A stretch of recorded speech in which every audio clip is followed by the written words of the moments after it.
بسم اللہ الرحمن الرحیم، حسبی اللہ ونعم الوکیل۔ جی دوستو، آپ دیکھ رہے ہیں سمارٹ لائف کاسٹ اور میں ہوں آپ کا ہوسٹ عاطف رفیق چودھری۔ تو آج جناب جو گفتگو ہماری ہے، جو وی لاگ ہے، تو اس کے ٹاپکس جو ہے وہی یعنی کرنٹ ٹاپکس ہیں۔ What is going on Pakistan میں کیا ہو رہا ہے، and especially in politics, and politics military backed politics جو ہے اس میں کیا ہو رہا ہے۔ تو یہاں پر ایک تو چیز جو ہے، کانفرنس جو ہو رہی ہے، جو بہت ساری جماعتیں، اپوزیشن جماعتیں جو ہیں وہ مل کر جو کانفرنس انہوں نے کی ہے، جہاں پہ عمران ریاض خان صاحب کا بھی ایڈریس تھا۔ پہلے تو میں اس کو سمجھ رہا تھا کہ یہ صرف ایک جو ہے وہ ڈرامہ بازی ہے، لیکن اگر آپ تقریریں سنیں تو جب آپ تقریریں سنتے ہیں تو آپ کو پتہ چلتا ہے جو کہ مختلف جماعتوں کے جو سربراہ خان تھے انہوں نے جو تقریریں کی ہیں، محمود اچکزئی نے خاص کر جو تقریر کی ہے وہ سننے والی ہے۔ اور اس لیے کہ یہاں پر یہ چیز میں نے ہی نہیں ہے، کیونکہ ان تقاریر میں جب وہ میں نے سنی تو مجھے پتہ چلا کہ نہیں، اس کا مطلب یہ ہے کہ لوگوں میں وہ شعور ہے، انہوں نے خوف کے بت جو ہے وہ توڑ دیے ہیں۔ تو وہ یہ بھی کہہ رہے ہیں کہ ملٹری اسٹیبلشمنٹ کو واپس جانا ہوگا، ٹھیک ہے، اچھی بات ہے، لیکن پھر مجھے یہاں پہ ایک اعتراض ہے جو کہ بہت سارے ہمارے دوست احباب، مفکر، نیوز کاسٹر، اینکر پرسن جو کہتے ہیں کہ ان کو واپس جانا ہوگا، انہیں پاکستان میں سٹیبلٹی لانی ہوگی۔ تو لیکن یہ کیوں لائیں گے جناب؟ ان کو آپ اگر تھوڑا سا اپنا یہ سٹائل جو ہے چینج کریں، جو خان صاحب نے، عمران خان صاحب نے کیا ہے کہ ان کو بیرکوں میں واپس بھیجنا ہوگا، ان سے تمام طاقت چھیننا ہوگی، ان کو یعنی ان کا انجام جو ہے وہ ان کو دکھانا ہوگا، انہیں ہر طرح سے وہ کیا کہتے ہیں نا، یعنی کہ ان کو سرنڈر کرنا نہیں ہوگا، ان کو کرنا پڑے گا، ان کو اس حد تک مجبور کریں گے کہ ان کو ان کی اوقات تک لے کے جائیں گے۔ اگر آپ یہ بیانیہ نہیں بنائیں گے اور یہ نہیں کریں گے تو سر سید احمد خان کی ایک بات آپ نے شاید پڑھا ہوگا، اپنی مدد آپ، ایک مضمون ہوتا تھا ان کا بہت اچھا، اس میں وہ کہتے ہیں کہ اگر آپ کسی برائی کو ختم کرنے کے لیے بیرونی یعنی باہر سے کوئی مدد لیں گے تو وہ وقتی طور پر تو وہ برائی ختم ہو جائے گی، لیکن اس کے بعد وہ اس سے زیادہ بڑے انداز میں جو ہے اجاگر ہوگی۔ تو یہی چیز ہے، اگر آپ ان کو ان پہ چھوڑ دیں، اور جو ان کے ساتھ جو کر دی ہے اس دفعہ سوشل میڈیا پہ عوام نے جو ان کا جینا حرام کر دیا ہے، اور جس طرح لوگ ڈٹ گئے ہیں، تو اگر آپ ان پہ چھوڑ کے ان کو کچھ عرصہ کے لیے چھوڑ دیں گے صحیح ہو جائیں گے، لیکن پھر کسی خبیث جرنیل کے ذہن میں خناس بھرے گا اور دوبارہ آپ کے آئین کو اٹھا کے وہ ضیاء الحق کی طرح کہے گا یہ کیا ہے، یہ تو صرف کاغذ کے ٹکڑے ہیں نا، ان کی کیا اوقات ہے۔ اس لیے ان کو باقاعدہ وہاں تک لے کے جانا ہوگا، اور اسپیشلی جی ایچ کیو سے ان تمام لوگوں کی جو اصل غدار تھے ان کی تصاویر ریموو کرنا ہوں گی، ان کو علامتی طور پر سزائیں دینا ہوں گی جو مر چکے ہیں۔ اور جو اب تو یہاں تک ہے، حالانکہ میرے لیے تو راشد منہاس، میجر عزیز بٹی، جو جتنے نشان حیدر جن کو دیا گیا، وہ تمام لوگ مجاہدین اور ہمارے ہیرو ہیں، لیکن عوام یہ چیز نہیں اب مان رہی۔ یعنی پاکستان کا عوام سے مراد ہم بھی عوام ہیں، لیکن جو بہت زیادہ پڑھا لکھا بچہ یا شخص نہیں ہے نا، وہ بھی یہ سوال کر رہے کہ یہ ہمیں کہانیاں سنائی گئی ہیں۔ تو اس لیے ان کی باقاعدہ تحقیق ہونی چاہیے، کیونکہ یہی تو وہ مسئلہ ہے کہ آپ عوامی رائے کا احترام کیے بغیر اپنی پالیسیوں کو آگے لے کے بڑھتے رہیں، اور جس کا آج جو نتیجہ ہے وہ آپ کے سامنے۔ اگر کوئی شخص، اگر کوئی بلوچی، سندھی، پنجابی، کوئی بھی پاکستانی، اگر وہ آپ کے اپنے ملک کے حتیٰ کہ قائد اعظم کے بھی خلاف بولتا ہے، تو ریاست کے جتنے ستون ہیں، ریاست کو جو سنبھالنے والے، جو اس پہ رول کرنے والے لوگ ہیں، انہوں نے اس کو جواب دینا ہے، یہ نہیں کہ اس کی زبان کاٹ دینی ہے۔ یعنی آپ کا کوئی بھی نقطہ نظر ہو سکتا ہے، اس کا مطلب یہ نہیں کہ آپ نے ان کو، یہ کیوں ہوا یہ ہمارے ملک میں، وہ اس لیے ہوا کہ تمام کے تمام یہ مجرم ہیں، ان کو جب تک ان کی اولادوں کو ان تمام یعنی مراد سے، جو ان سے مراد واپس نہیں لے لی جاتی، جیسے آپ نے اعجاز الحق اور یہ وہ لوگ جتنے ہیں ان کو جناب موجیں لگوائی ہوئی ہیں، آپ لوگوں نے الٹا جو ہے وہ ہیرو سمجھتے ہیں اپنے والدین کو، قوم آدھی جو ہے ان کو ہیرو سمجھتی ہے۔ تو اس لیے ان کا ایک ایک کا احتساب، مرے ہوں کا بھی احتساب کرنا پڑے گا، پھر یہ لوگ صحیح ہوں گے۔ اور اب یہ ہوا کیسے، یعنی بہت سارے لوگوں کے ذہن میں ہوگا کہ نہیں، شاید فلاں جیسے ضیاء صاحب تو مرد مجاہد تھے، مشرف صاحب تو جو انڈین ٹی وی چینلز کے اوپر بیٹھ کے انڈینز کو للکارتے تھے، ٹھیک ہے جی، وہ کیانی صاحب تو یہ فرماتے تھے، رحیل شریف صاحب نے تو ضرب وہ اعظم یا جو بھی تھی، یعنی وہ ایک کہہ رہے ہیں کہ چلائی تھی تحریک، وہ کیا آپریشن تھا، فوجی آپریشن، ٹھیک ہے۔ تو یہ تو لوگ ایسی بات، ہاں حمید گل صاحب تو بڑے جو ہے وہ اسلامک قسم کے تھے، وہ تو امریکہ کو للکارتے تھے۔ تو نہیں جناب، یہ سارے کالی بھیڑیں تھیں، ٹھیک ہے، اور ابھی بھی ان میں کالی بھیڑیں ہی ہیں۔ اس کی وجہ یہ ہے کہ دین ان کا کوئی مذہب نہیں ہوتا، یہ لوگ جو ہوتے ہیں یہ ظالم لوگ ہوتے ہیں، ان کا کوئی مذہب نہیں ہوتا، یہ صرف مذہب کا سہارا لے کر آپ لوگوں کو ایکسپلائٹ کرتے ہیں۔ ضیاء صاحب جیسے اپنے آپ کو تہجد گزار کہنا،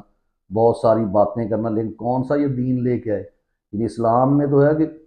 ایک شخص کو اگر قتل کر دیا تو پوری انسانیت کا قتل ہے، اور اس نے کتنے لوگوں کو مروایا۔ حالانکہ بھٹو کو سزا دی جانی چاہیے تھی، کیونکہ وہ اس نے وہی کردار ادا کیا تھا جو آج مریم نواز اور شہباز شریف کردار ادا کر رہے ہیں،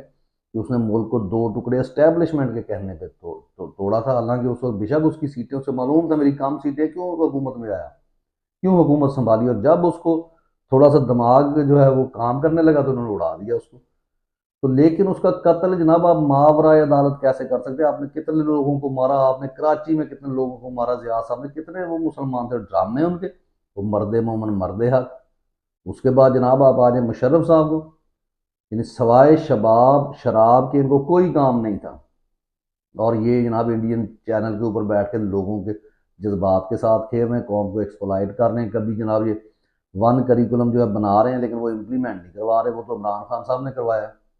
اور وہ جو دین کا پروپیگنڈا جو ضیاء صاحب نے کیا تو وہ بھی عمران خان صاحب نے رسیلۃ النبی پہ کمیٹیاں بنائی، انہوں نے تو کچھ نہیں کیا، فلاحی ریاست تو اس شخص نے بنائی ہے۔ پھر اس کے بعد آ جائیں جی یہ ایوب خان،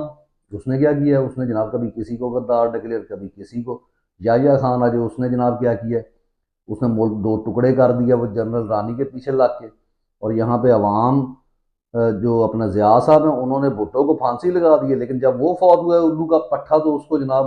وہ باقاعدہ ایک پروٹوکول اور پورا جناب وہ توپوں کی سلامی دی گئی ہے، ذنی اعزاز کے ساتھ دفنایا گیا ہے۔ تو یہ اصل میں بہت ہی کرپٹ مکروہ کردار ہے ہماری تاریخ کے۔ جب تک ان کے نام کتابوں سے نہیں نکالے جائیں گے، جب تک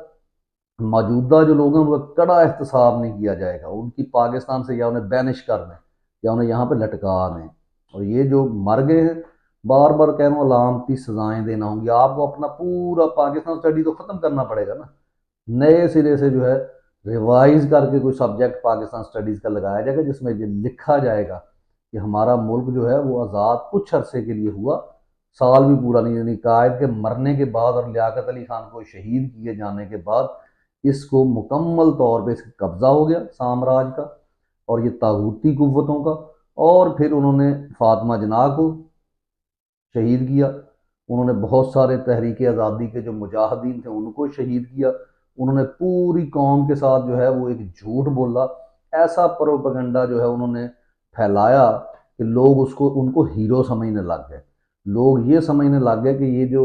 1965 میں جو جنگ کا ڈرامہ اس نے کیا تھا اپنا ایوب خان نے، اس کو لوگوں نے سچ سمجھ لیا، اور اس قدر عوام کے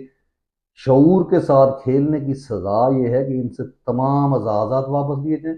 ان کا باقاعدہ کورٹ مارشل کروایا جائے، جی ایچ کیو سے ان کی تصویریں ہٹائی جائیں، کتابوں سے ان کے نام نکلوائے جائیں، عدالت بنائی جائے جو یا آفریدی کی نہیں یہاں پہ جج ہوں، اور یہ لوگ تب جا کے یہ ملک صحیح ہوگا، تب جا کے حقیقی آزادی کا سفر، اور یہ لوگ اس لیے کھڑے ہیں، عمران خان اس لیے کھڑا ہے۔ تو یہ جو ان کا پوتا ہے نا وہ ایوب خان کا یہاں پہ بیٹھا، اس کا نام جو ایوب گوہر صاحب، یہ ڈرامے بند کریں گے، ایسے ہو جائے تو یہ ہو جائے تو فلاں ہو جائے، تو وہ جو ٹارزن صاحب ہیں آپ کے علی امین گنڈا پور صاحب کے، میں نے جناب اتنا سفر طے کیا، اور پھر گالیاں دے رہے ہیں کبھی جو ہے سوشل میڈیا کو، کبھی عمران ریاض جیسے دلیر صحافی کو، اور پھر ڈرامے کر رہے ہیں جو یہ ڈرامے نہیں چلیں گے، ان پہ کھڑا ہونا۔ اور اصل پوائنٹ یہ ہے کہ یہ جو آپ کی ساری جو یعنی بیوروکریسی ہے، جو آپ کے آفیسرز ہیں، یہ پاکستان کے لیے کیوں کھڑے نہیں ہوتے؟ یہ تو آپ میں سے اور ہم میں سے ہی ہیں نا سارے۔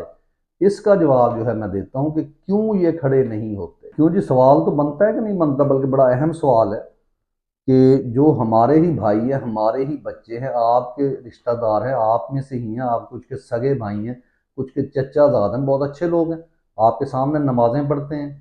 اور ان کی طرح برے کام بھی نہیں کرتے، اور آف دا ریکارڈ جو ہے وہ ان کے خلاف بھی گفتگو کرتے ہیں، پھر وہ لوگ یا ہماری پوری جو یہ بیوروکریسی ہے یا یہ ہے، یا ان میں کوئی بندہ کھڑا کیوں نہیں ہوتا؟ ایک تو آپ کو معلوم ہے کہ جیسے کمشنر پنڈی صاحب کھڑے ہوئے ہیں، اس کے بعد ان کو غائب کر دیا گیا، تو یہ چیز ہے۔ اگر آپ کا صحافی کھڑا ہوا ہے تو اس کو جناب جو ہے کیا کیا گیا ہے، شہید کر دیا گیا، کسی کو اغوا کر دیا گیا۔ حسین شہید سہر وردی جیسا تحریک آزادی کا سپاہی کھڑا ہوا تو اس کو لبنان میں جا کے قتل کر دیا گیا، ٹھیک ہے۔ بھٹو کا بیٹا جو ہے وہ کھڑا ہوا ہوتا ہے تو اس کو مروا دیا جاتا ہے۔ یعنی آپ کے یہاں پہ جو شخص کھڑا ہوتا ہے اس کو، یہ تو ایک پہلو ہے، لیکن یہ بندوقوں والے کیوں نہیں کھڑے ہوتے؟ یہ ان کی باتیں کیوں مانتے؟ آپ کے دل میں شاید آتا ہوگا کہ اسی لیے ان کو، ان کا سسٹم ہے، ان کے اندر جو ہے آئین ہے، یہ لوگ اپنے آفیسرز کے خلاف نہیں جا سکتے، یا یہ ڈرتے ہیں اس چیز سے۔ ڈرتے تو ہیں۔ اصل چیز یہ ہے کہ ان لوگوں نے، میں جن کی بات کر رہا ہوں، انہوں نے ایک ایسا سسٹم بنایا، انہوں نے وہی انگریز والا سسٹم، یعنی سلیکشن کا بھی وہی سسٹم کہ لوگوں کو ننگے کرو، ننگے کر کے ان کا میڈیکل کرو ایک لائن، تاکہ ان کا ضمیر مردہ ہو۔ کون سی اسلامی ریاست کی فوج ہوتی ہے جناب جن کا میڈیکل جو ہے وہ ننگے کر کے اکٹھے کر کے کھڑے کر کے کیا جاتا ہے؟ ان لوگوں نے رشتے کرنے ہوتے ہیں یا انہوں نے جہاد لڑنا ہوتا ہے؟ پھر جی اتنے پیسے لگتے ہیں، ہمارا فوجی تیار ہوتا ہے یا ہمارا وہ سپاہی تیار ہوتا ہے، ہم اس لیے تیار کر رہے ہیں؟ نہیں، یہ آپ میں سے آہستہ آہستہ ایک سسٹم آتا ہے کہ انہوں نے سب سے پہلے جو ہے وہ لوگ جو کھڑے ہوئے جنہوں نے قائد اعظم کے قتل کی، ان کی شہادت کی تحقیق کرنے کی کوشش کی، تو اس وقت ان کا پیارا تباہ کر دیا گیا۔ جو شخص اٹھنے کی کوشش کی اس کو تباہ کیا گیا، اور پھر ایک ایسا سسٹم لایا گیا کہ وہاں سے خواہ وہ میرا سگا بھائی ہے، ان کا ایسا ٹیسٹ لیا جائے کہ جو دیکھو چیک کرو کہ یہ بندہ کھڑا نہ ہو سکے، یعنی اس کے اندر یہ مینج ہو سکے، یہ مصلحت پسند ہونا چاہیے۔ اور آپ سمجھتے رہے نہیں، شاید جو ہے لڑنے کے لیے ایسے عہدوں کے لیے ایسے اشخاص کی ضرورت ہوتی ہے جن کے نرز ان کے کنٹرول بالکل ہونے چاہیے، لیکن نرز ایک حد تک کنٹرول ہوتا ہے، آپ بے غیرت نہیں ہو جاتے۔ انہوں نے وہ سلیکشن کی کہ جہاں پہ یعنی سیدھی سی بات کہ غیرت کم سے کم ہو، اس بندے کو جو ہے وہ دیا جائے۔ اور پھر اگر کوئی صاحب ذرا اتنا بڑا ملک ہے، اس میں سے کچھ لوگ آ جاتے ہیں، تو پھر کیا کرو، ان کے اوپر کوئی مسئلے ڈال دو، کسی کی جی فلاں شے گم ہو گئی، اس نے وہ ڈیوٹی اچھی نہیں کی، اس لیے اس کی آگے ترقی نہیں ہونی۔ اور جب ایک خاص حد تک جا کے وہ لوگ جو بہت زیادہ تھے کہ جو کھڑے ہو سکتے تھے، ان کو ترقی نہیں دی گئی، تو آہستہ آہستہ وہ ریٹائرمنٹ لے کے باہر آ گئے۔ پھر انہوں نے سی ایس ایس کا اور دوسرے جتنے ادارے تھے، آپ کا ریڈیو، آپ کا ٹی وی، آپ کی بیوروکریسی، اس کو مکمل تباہ کیا۔ اور صرف انہوں نے نہیں، انہوں کے آگے ٹاؤڈ جو تھے، جو چودھری برادران اور شریف برادرز، انہوں نے وہ لوگ جو ہے وہاں پہ لگائے جو آسانی سے مینج ہو سکے، جو سپیکر کے اوپر جا کے یہ اعلان کر سکے، مسجد کے سپیکر کے اوپر، کہ جناب اگر کسی نے پتنگ اڑائی تو میں صرف اس کو جوتے نہیں ماروں گا، میں اس کے باپ کو جوتے ماروں گا، ٹھیک ہے۔ جب آپ کا دل کرے آپ جس مرضی جج کو اٹھا کے سینئر کی جگہ جونیئر کو لگا دیں۔ آپ جناب دنیا میں ڈرامہ رچائے رکھیں کہ ہم جی بڑے انصاف پسند ہیں، ہم یہ کر رہے ہیں، اور آپ ججز کو آپ چھوڑ دیں اس چیز کو، آپ کس کو بیوقوف بنا رہے ہیں جناب؟ جو کرنا ہے وہ کریں۔ آپ کا دل کرتا ہے جس مرضی جج کو اٹھا لیں، اس کو اٹھا کے کرنٹ لگائیں، اس کے رشتہ داروں کو اغوا کر لیں، تو یہ تو ایک جتھا ہے جو اکٹھا ہوا ہے۔ انہوں نے پورا ایک جو ہے بدماشوں کا ٹولہ اکٹھا کیا ہو کہ جس کو پکڑو، جس کو اٹھاؤ، جو مرضی کرو، جج اپنی مرضی کا، وکیل اپنی مرضی کا، صحافی اپنی مرضی کا، جو اپنی مرضی کا نہیں ہے اس کو اٹھا کے ٹھوک دو، اس کو مار دو۔ تو یہ سسٹم جناب چلتا آیا ہے۔ اور پھر اس کے بعد جو ہے انہوں نے یہ سسٹم کیا کہ ایسے لوگ، اور آپ کے معاشرے کی جو بیوروکریسی ہے، آپ کے معاشرے کے جو صحافی ہیں، آپ کے معاشرے کے کسی بھی مکتبہ فکر سے تعلق رکھنے والا کوئی بھی شخص اگر وہ اچھے عہدے پر ہے، وہ چند لوگوں کو نکال کر، موسٹلی جو آپ کو پتہ ہے جن لوگوں کی میں بات کر رہا ہوں، تو یہ وہ لوگ ہیں جو اندر سے خالی ہیں، جن کے اندر غیرت کا لیول کم ہے۔ اور جب غیرت کا لیول کم ہوتا ہے تو پھر ایسے ہی کام ہوتے ہیں، اور بات وہاں ہوگی، آپ کو شاید تکلیف ہوگی، یعنی میں اس پہ کسی وقت پورا ویلاگ کروں گا آپ کو۔ جنرل حمید گل صاحب یعنی ساری عمر نواز شریف کو پروموٹ کیا، ساری عمر ضیاء کی باقیات کو پروموٹ کیا، ساری عمر جو ہے اپنی مراعات لیں، ساری عمر جو ہے فائدہ لیا، اور پھر ان کا بچہ آج بھی اسٹیبلشمنٹ کی گود میں بیٹھا اور وہاں پہ آگے ایک تو سیاسی پارٹی بنا رہے ہیں، لوگوں کو جہاد کی جناب تعلیم دی جا رہی ہے، لوگوں کو یہ ایک طریقہ تھا کہ شاید ہمیں پاپولیرٹی مل جائے، ادروائز اگر آپ سچے بندے تھے تو اگر آپ کو نہیں بنایا گیا، اور وہ بات تو سب کو پتہ ہے کہ اگر امریکہ کی مرضی نہیں ہوتی تو کسی کو جرنیل نہیں لگایا جاتا، تو ہمیں جرنل نہیں جی لگایا گیا امریکہ کے خلاف بولنے، جب یہاں پہ جو کام آپ نے کیے ہیں پاکستانیوں کے ساتھ، جو آپ نے بیچارے پختونوں کو جو جگہ جگہ پہ مارا ہے، بلوچیوں کو مارا ہے، کیا آپ شامل نہیں تھے؟ آپ آئی ایس آئی کے رہے ہیں جناب،